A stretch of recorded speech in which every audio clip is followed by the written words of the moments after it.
So welcome to the Market Mentors podcast, Victoria. Hello, nice to be here. Absolute pleasure. So before we get stuck into this one, I'd love to know what your relationship is with B2B tech marketing. Well, I've always worked in healthcare marketing. So some of that has been B2B, other parts of that have been B2C. My role before this was Director of Marketing and Comms at Test and Trace for my sins. But tech was a whole new world to me. So really the learning curve has been all in that tech space, knowing how to do marketing, B2B, B2C. Once you know it, I think you sort of know it and can apply it to various different industries, etc. But the tech part has been a learning curve for sure. Oh, I can imagine. You don't see many marketeers actually making the switch these days, especially at a sort of senior level like yourself. So, yeah, it's good to see, really. Yeah, and like I say, it was like the thing that I hadn't done. It was something new to grasp, and I'm very much of the sort of mindset of as you grow and continue through your career, if you can't sort of continue to learn, then that can feel a bit stifling. So this has been excellent for me, and I think awesome. I'm a year and a half into the tech world now, and I think I've pretty much grasped it. But of course, the tech bit wasn't just the new bit for me; it was the investor funding part as well, the investor relations. So again, like that's been fantastic to sort of learn and be a part of. Awesome. And we're obviously here to talk about the sort of startup to scale up journey. And last year, Proximie raised its Series C, wasn't it? 80 million, which took, I think, the total raise to about 135 million. So very, very impressive. But for those who haven't heard of the company, what does Proximie do? Yeah, so we are a health tech company. We're a platform that essentially enables surgeons, medical device companies and hospitals to capture data from an operating room. So traditionally, operating rooms have been very analog, sort of what happens in that operating room stays in that operating room. And we're trying to really shift that paradigm so that actually, Proximie is used as the eyes and ears into the operating room for really three main functions. The first is around telepresence, so being able to share and learn from other experts. The second is content management. So we have a whole suite of content management features. We have a library where people can review procedures and look at their own or share others. And then the third one is really around that data and insights that you can get from, opening up the operating room and being able to get the intelligence you need to make changes to improve productivity, improve patient outcomes, scale adoption of medical device companies and products. So that's sort of us in a nutshell, if you will. Awesome. And I guess it's quite a traditional, yeah, it does indeed. It does indeed. And I guess it's quite a traditional market, isn't it, really? It's a market that's sort of not really used technology in that kind of way. So it must be quite an interesting journey from a marketeer's point of view. Yeah, I mean, like I say, I've always worked in healthcare marketing, and this is definitely one of the more challenging roles in terms of trying to encourage adoption of innovation within health systems. And what's interesting is it's a global organisation, but the challenges within healthcare remain pretty consistent across the board. And so what Proximie can help solve is relevant globally, but the challenges in terms of people really making that leap into using digital technology to help enhance their operations, their workflow, etc., is still, there's still barriers to that. And I guess you get a lot of people in that sort of market who are quite resistant to that change, but I guess some people are kind of pushing forward with it, really. Going back to this. Sorry, go on. No, go on. No, I was just going to make the point that, and probably you can cut this because it's probably not relevant, but just feel like workforce is the number one issue of healthcare globally. And so it's not surprising that, resistance to change is hard because no one's got capacity to think outside of their immediate in healthcare across the world, really. Good stuff. So going back to this investment, this exciting investment, most founders and most marketing leaders would be kind of over the moon at sort of raising this sort of money. But for you as a marketing leader then, what sort of thoughts were going through your head at that point when you were sort of raising this money? Yeah, I mean, I was incredibly proud to work for a company that, investment has got increasingly difficult over the course of the last year. And so to raise a Series C when we did to that level was really testament to Proximie and testament to really the validation that people see is the opportunity within the product. So overwhelmingly, there was like a sense of, well, we've got some, we've really got something here. This is amazing. We're a female led company, which was also sort of, lovely to be part of. But now, of course, this is like, the scary part, really. It's the Series C means that you need to start scaling quickly. You need to be successful as quickly as possible, make it work and sort of show the returns. So that, that is in the back of your mind always. But I think with the team that we've got, we're making the long-term plans that we can deliver against now. Yeah, I guess you can't rest on your laurels for too long, can you? No, unfortunately not.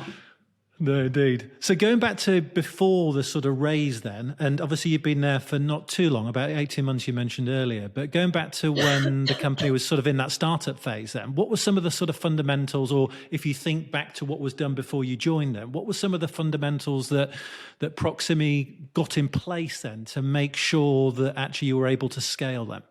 Yeah, there's a super simple answer to this question, and it's going to sound a bit cheesy, but it really isn't, because I've seen it in other organisations, but I've certainly seen it in Proximie, and that is like knowing your mission and being true to it and sticking to it. And one of the things that was so true and is still incredibly true and powerful within Proximie is that even though, as a startup, there wasn't a HR department, there wasn't values-based recruitment, but without knowing that anyone was really doing it, they were absolutely doing it. And so you join Proximie, and behind Nadine, our founder, there's this incredible line of one. We are there to provide access to safer surgery around the world. And that's why she started Proximie. She essentially wanted to increase her ability as a surgeon herself to provide expert care to more than one person at any one time. And so having that really mission-led at the centre of everything that we do is I think what's kept us, and it is what powers us forward now. I mean, every one of our town hall meetings, we still always have a mission and vision story. Someone comes on and goes, this is why I'm here, and here's an example of how it's turned, how it's come to play. My first week that I was there, Proximie's used in Kenya, and we had our first C-section delivery of a baby that wouldn't have been possible without the power of Proximie being in the room, being able to train people and being able to talk people through that procedure. And so, those things are hard to replicate in other businesses, but they're really, really powerful. I think from a marketing perspective, they did a number of really key things early doors. Understand tone of voice. They were, very much linked to sort of mission, brand, values, but understanding that tone of voice, and found it early on, and we've stuck to it. And then we use PR as a really key lever for us. We had some pretty heavy hitting PR, CNN, Boston Globe, the Times. We've been in most of the broadsheets in the UK. So I think, early doors, we got in with getting our name out there on a large scale and using some of the case studies to do that. Superb.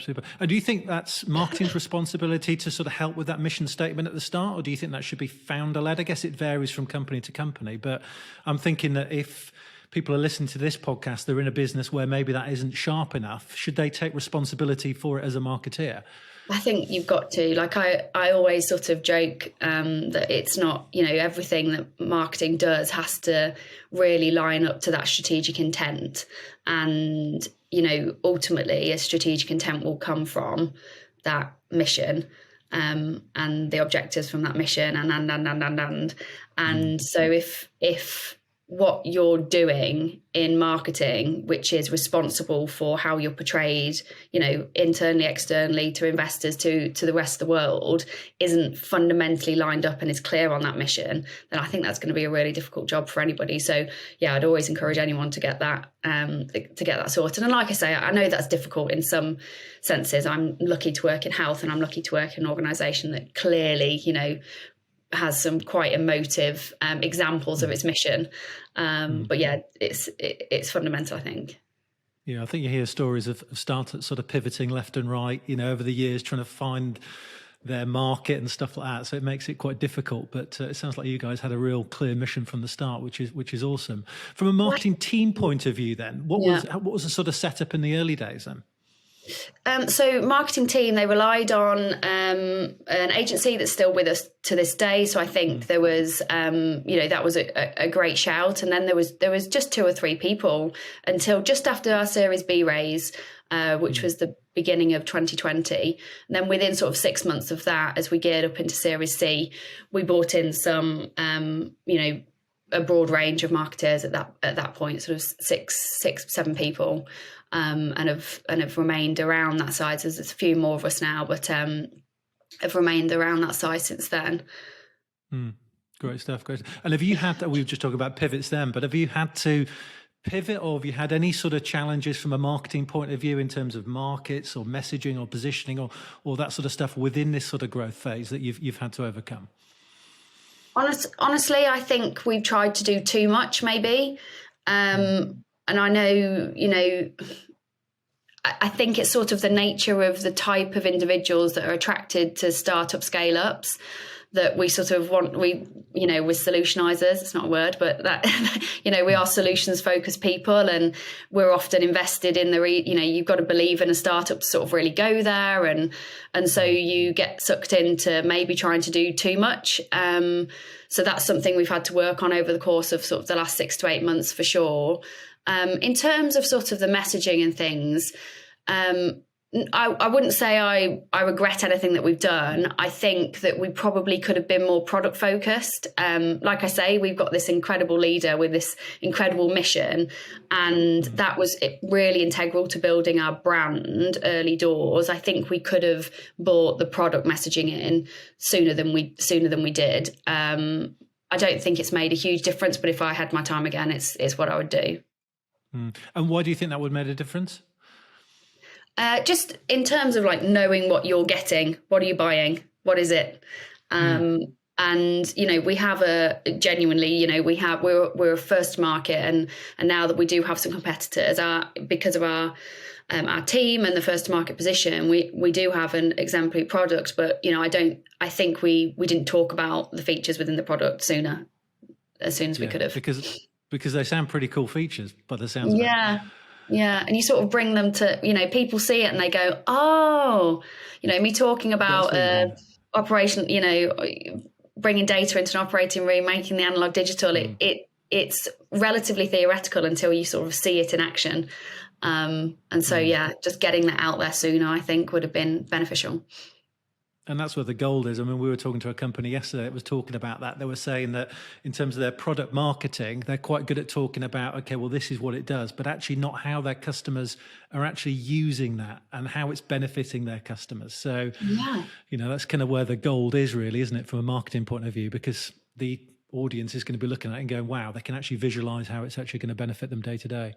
And our audience are surgeons. So, you try and get user research with surgeons. That's a tall ask. We manage it because we're in the number of operating rooms we're now in. It's like we can go in and try things with people and test things. But, in the way that you would normally do user research, it's not really a possibility when you're, you got surgeons who you're dealing with as a primary customer.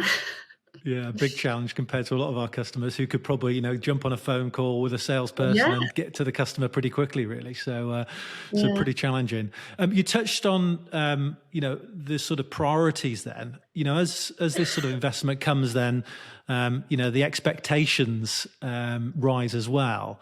And, it's a case of sort of, we've raised this money, now we can do X, Y, and Z. And, there obviously can't be a shortage of ideas of what to do with this kind of money once you've raised it. But how do you go about sort of prioritizing what to do? Yeah, that's a really difficult question. Like I just said, sort of, I think, we made the error of probably trying to do too much. There were things that we just had to do, there were things that, following the raise, like we knew we had to tighten up, smarten up, sort of get into a few things. The product roadmap and really accelerating product development, absolutely critical, and the team have done an incredible job this year. the sales enablement, like being closer to the commercial team and building like joint sales and marketing plans, has been critical over the last 6 months for sure. And then, our brand got us to an amazing place, but we've had to update it and refresh it. So we're relaunching the brand early next year, hopefully in January. And then like ultimately we had to start operationalizing, getting that marketing stack in order. We were sort of glued together by bits and pieces everywhere.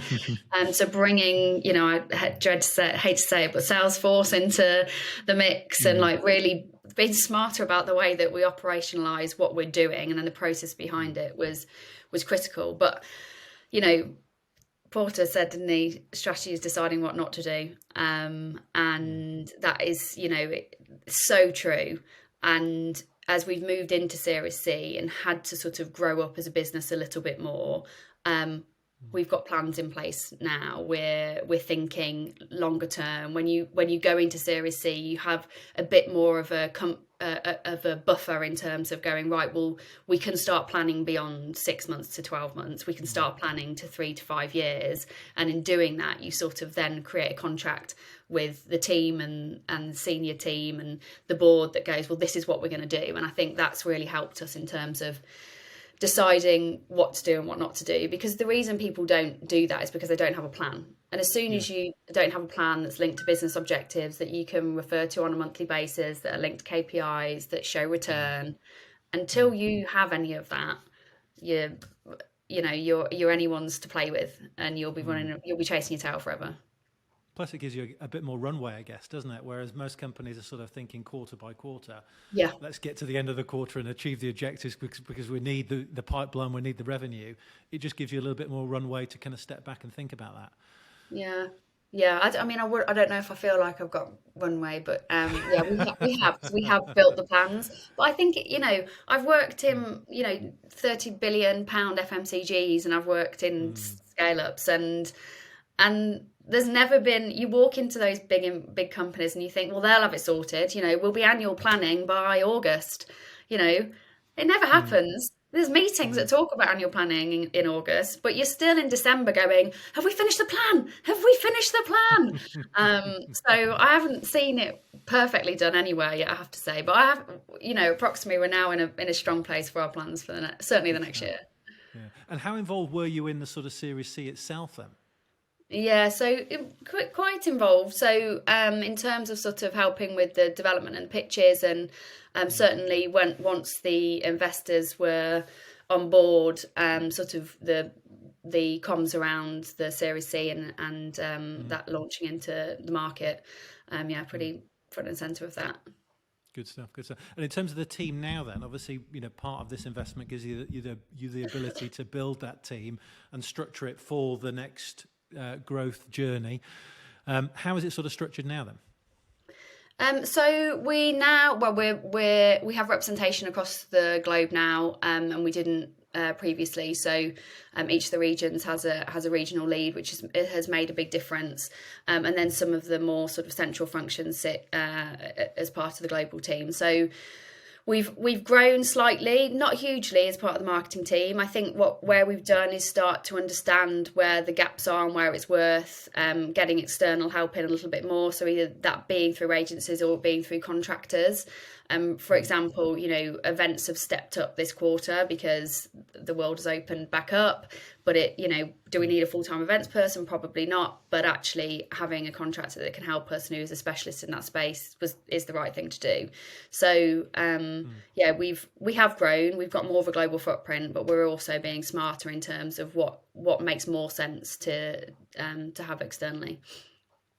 Makes sense. And have you hired in any specialists then? Sort of, you talked a little bit about automation, a marketing automation person, or a product marketing is quite a big thing at the moment in terms of linking the sort of customers to the product roadmap and being that sort of glue between the sort of development of the product and the sales and marketing teams. Any sort of specialists like that?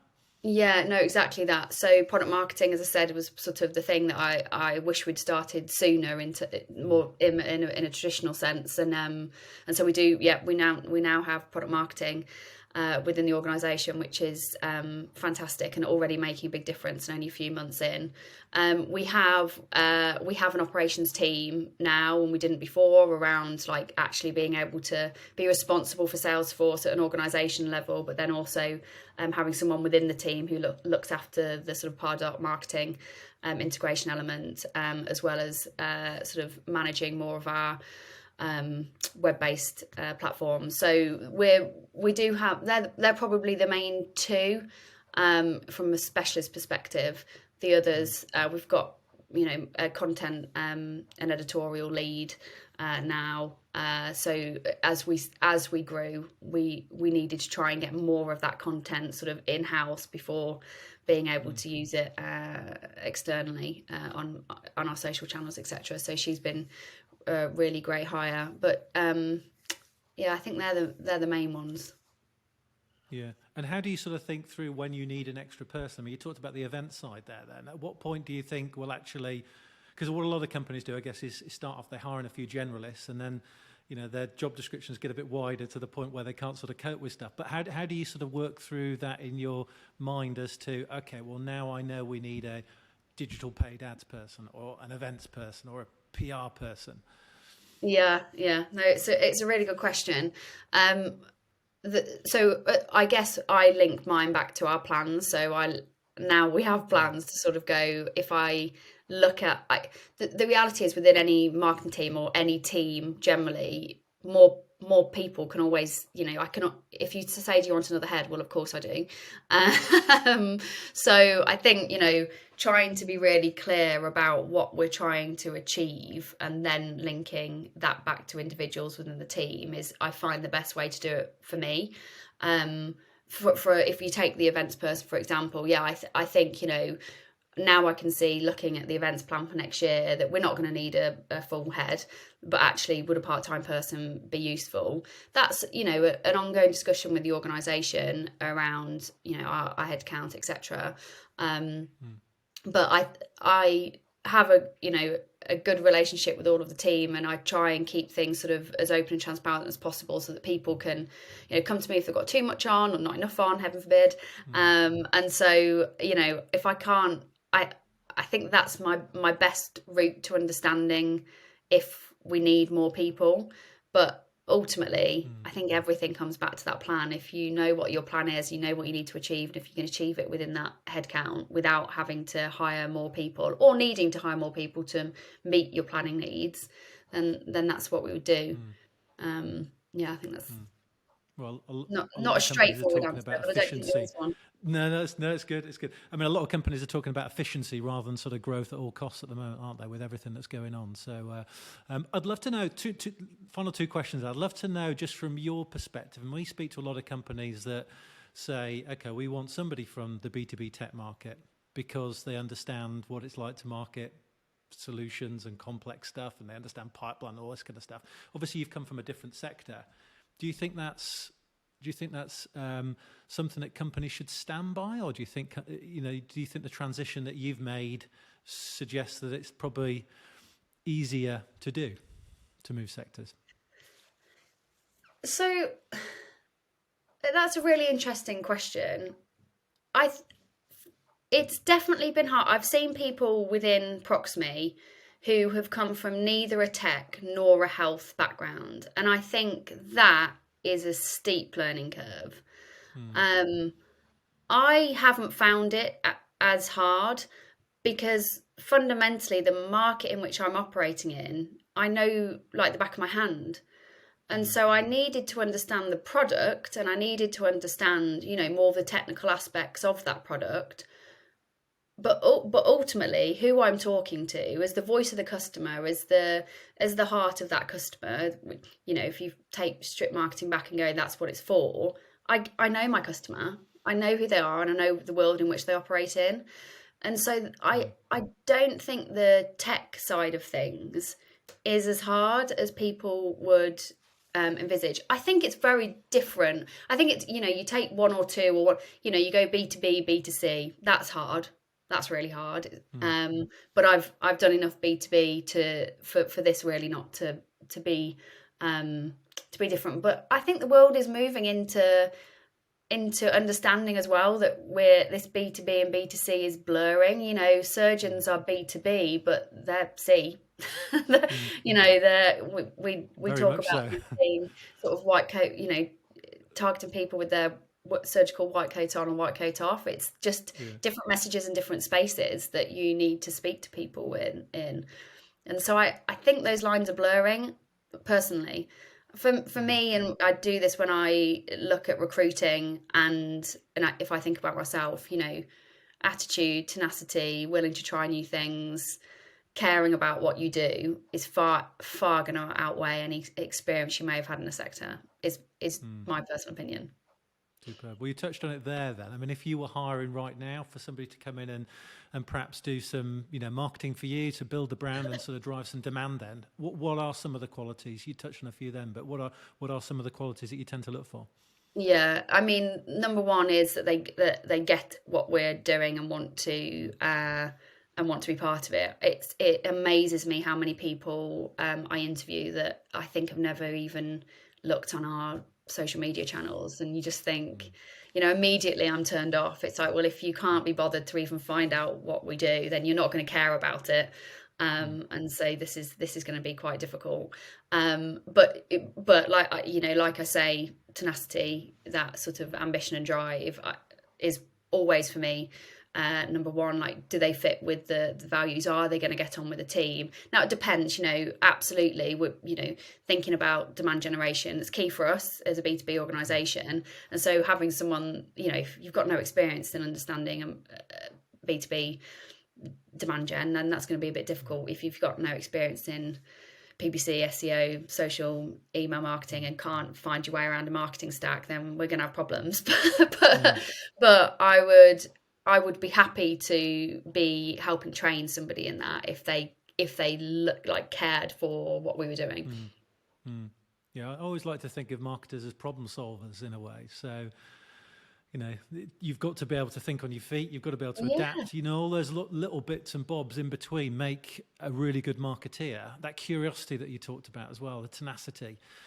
Rather than thinking, hey, I've marketed this product, therefore I can go and market another product. There's so many more nuances to what makes a really good B2B marketer. Yeah. Well, look, this has been a fantastic chat, Victoria. It's on two counts, really. Obviously, it's an exciting journey that Proximie have been on, and you've been a part of that. So it's really interesting to hear that story, but also your own personal story of kind of moving sectors. It's something that you don't see as often these days. Maybe that might sort of change in the future. So it goes to show that it can be done. So yeah, it's been fantastic hearing your story. Thanks, Matt. It's been great to be here.